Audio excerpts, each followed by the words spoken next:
안녕하세요. 오늘 딥다이브에서는 여러분이 보내주신 자료, 흥미로운 질문이죠. 실제 성전의 속죄는 정확히 언제 끝나는가? 이걸 좀 깊게 파고들어 보겠습니다. 구약 레위기의 그 회막 속죄 방식하고 또 요한계시록 예언 이걸 연결해서요. 상반된 견해들이 있더라고요. 한번 비교해 보죠. 이번 딥다이브의 목표는요. 이 속죄 개념 그리고 그 완료 시점에 대한 여러 해석들 있지 않습니까? 그리고 또 각 해석이 어떤 핵심 논리에 근거하는지 이걸 명확히 파악하는 겁니다. 단순히 언제냐 이걸 넘어서 왜 그렇게 보는지 그게 중요하겠죠. 자, 그럼 시작해 볼까요? 네, 좋습니다. 우선 자료에서 제시하는 그 속죄의 정의부터 짚고 넘어가야 할 것 같아요. 이게 보통 우리가 죄의 용서만 생각하기 쉬운데 여기서는 의미가 좀 더 넓습니다. 아, 단순 용서가 아니군요. 네, 크게 두 가지로 나뉘는데요. 하나는 의로운 존재들, 예를 들면 천사들 같은 존재들이요. 이들에게서 다시는 죄를 지을 가능성 자체를 아예 없애는 것. 이걸 자유의지 완성이라고 표현하더라고요. 자유의지 완성. 네. 그리고 다른 하나는 끝까지 회개를 거부하는 범죄자들 있잖아요. 이들을 심판하는 것. 이 두 가지를 다 포함하는 개념으로 봅니다. 그렇군요. 죄의 가능성을 없애는 완성이랑 죄인을 처리하는 심판, 이 두 가지군요. 그럼 이 정의가 속죄 시점 논쟁에 어떻게 연결되는 건가요? 자료에서 보니까 레위기 16장이 중요하다고 하던데요. 네, 맞습니다. 레위기 16장을 보면 그 대제사장이 지성소랑 성소, 그러니까 성전 내부를 먼저 속죄하거든요. 그리고 나서야 바깥들에 있는 범제단을 속죄하는 순서가 나옵니다. 아, 그 순서요. 안에서 밖으로. 네, 바로 그 안에서 밖으로의 순서. 이게 오늘 우리가 다룰 두 가지 견해를 가르는 아주 핵심적인 해석의 틀이 됩니다. 첫 번째 견해부터 보면요. 실제 성전, 그러니까 하늘 성전에 해당하는 영역의 속죄가 실제 부활 시점에 완료된다. 이런 주장입니다. 실제 부활 때 끝난다. 그 의인들의 부활 말인가요? 그게 어떻게 속죄 완료랑 연결되는 거죠? 좀 더 설명이 필요해 보이는데요. 네, 이 견해의 핵심 논리는 이렇습니다. 실제 부활이 그냥 죽은 자가 살아나는 사건, 그걸 넘어서요. 하나님의 계명, 그리고 그분의 사랑, 공의, 이게 정말 옳았다는 것을 온 우주에 증명하는 결정적인 순간이라는 거죠. 아, 증명의 순간이다. 그렇죠. 이 증명을 통해서 천사들과 같은 그런 의로운 존재들의 자유의지가 완전히 견고해지는 겁니다. 더 이상 하나님을 의심하거나 죄지을 가능성이 사라진다는 거죠. 이것이 바로 실제 성전 속죄의 완료다. 특히 자유의지 완성이라는 측면에서 완료라고 보는 해석입니다. 흥미롭네요. 그렇다면 요한계시록에서 굉장히 비중 있게 다루는 칠재앙은요. 이 그림에서는 어디에 들어가는 건가요? 성전 속죄가 이미 끝났다면 말이죠.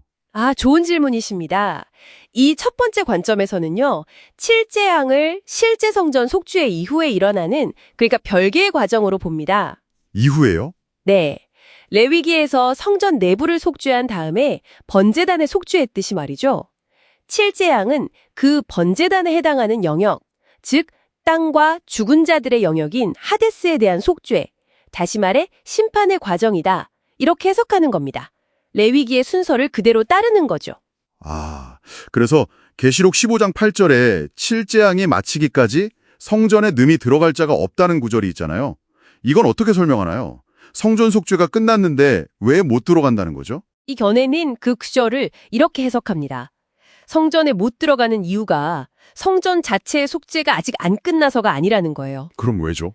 다음 단계인 하데스 속죄, 즉 칠재앙이라는 심판이 진행 중이기 때문이라는 거죠. 일종의 거룩한 영역에 대한 접근 제한 같은 걸로 보는 겁니다. 레위기에서도 대제사장이 속죄 의식 행할 때 다른 이들이 성소에 접근 못했잖아요. 그것과 비슷하게 보는 거죠. 알겠습니다. 레위기 순서에 상당히 무게를 두는 해석이군요. 그럼 두 번째 견해는 어떤가요? 두 번째 견해는 계시록 15장 8절을 좀 더 문자 그대로 직접적으로 받아들입니다. 칠재앙이 마치기까지 성전에 들어갈 수 없다고 했으니까 그럼 칠재앙 자체가 실제 성전 속죄 과정의 마지막 단계다. 이렇게 보는 거죠. 아, 칠재앙이 끝나야 비로소 속죄라 완료된다. 네, 그렇죠.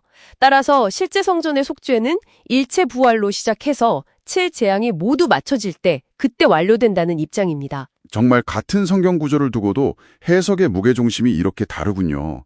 한쪽은 레위기의 전체 구조와 순서를, 다른 쪽은 계시록 특정 구절의 표현을 더 중시하는 셈이네요. 저에게 공유된 자료를 보면요. 이 첫 번째 견해, 그러니까 일체 부활로 실제 성전 속죄가 완료되고 7재앙은 그 이후에 하데스에 대한 심판이다. 이 견해를 지지한다고 밝히고 있습니다. 물론 저희는 양측의 논리를 전달할 뿐이지 어느 한쪽을 지지하는 것은 아닙니다. 네, 그 점 명확히 하는 게 중요하죠. 그리고 이 논의가 단순히 사건의 순서 문제가 아니라는 점을 강조하고 싶어요. 이게 속죄의 두 가지 측면, 즉 자유의지 완성과 심판을 어떻게 이해하고 또 그 시점을 어떻게 나누는지, 그리고 더 나아가서 하나님의 전체 계획이 어떤 단계와 방식으로 전개되는지, 이런 근본적인 시각 차이와 연결되는 문제거든요. 그렇군요. 자료에서는 하데스 속죄나 최후의 백보자 심판 같은 개념들을 심판의 영역으로 좀 더 명확히 구분하고 있습니다. 이건 실제 성전 속죄, 즉 의로운 자들의 완성과는 구별되는 단계로 제시하고 있죠. 자, 그렇다면 이 논의가 듣고 계신 여러분께는 어떤 의미가 있을까요? 이건 결국 마지막 때에 대한 여러분의 이해, 또 인간과 천사의 자유의지라는 아주 깊은 주제, 그리고 창조세계 전체를 정화하고 회복하시는 하나님의 계획이 어떤 성격인지, 어떤 단계로 이루어지는지, 이것들을 어떻게 그릴 것인가에 대한 중요한 관점을 제공한다고 생각합니다. 단순히 언제 끝나나 이걸 넘어서 무엇이 왜 그때 끝나는가, 이걸 묻게 만드는 거죠. 네, 맞습니다. 오늘 우리는 실제 성전의 속죄 완료 시점이라는 이 질문을 중심으로 해서 일제부활 시점 그리고 7재앙 완료 시점, 이 두 가지 주요 해석을 살펴봤습니다.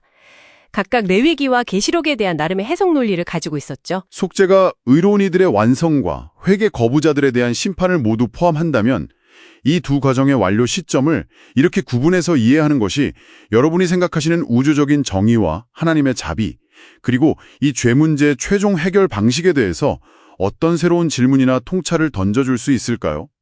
이 질문을 한번 곱씹어 보시면서 오늘 딥다이브는 여기서 마무리하겠습니다.